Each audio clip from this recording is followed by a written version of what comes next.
mumastreets social media mandinoswera ndichiona kuti nyaya dziri kufamba sei. Ndinayo nyaya ndoda kuti ndinokuzivisa vazukuru.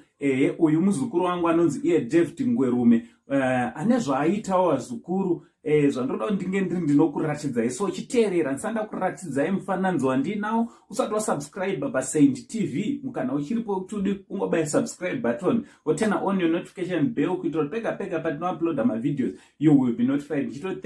Thanks very much. Ne 38,000 subscribers muri yedu ichikura. Handiti ngatiwirei mu40, handiti ngowira mu40 zvingopera.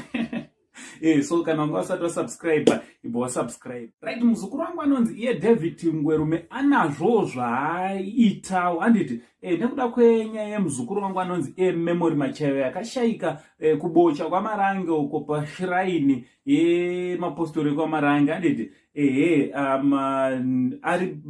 achangopedza kupona mwana. Chinova chinhu chiri kurwadza kana nanhasi vanga rachona riri kunetsa kudi kupora vazukuru. So David Ngwerume azoitawo zvino izvi.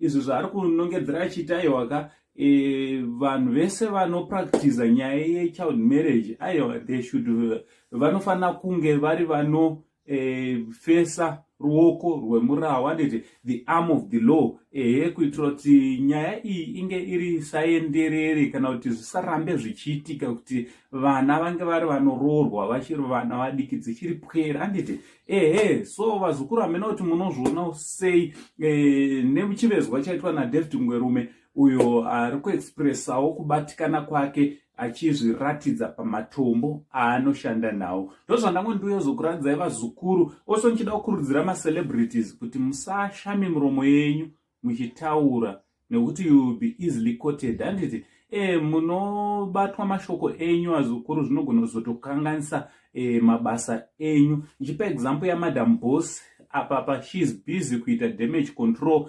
yemashoko avakataura dzimwe dzenguva vachingoverenga, but nekuti zvakabuda muromo mavo vanhu havachanatsozvinzwisisa. Hambena kuti munozvionawo sei vazukuru, munozvitorawo sei macelebrity.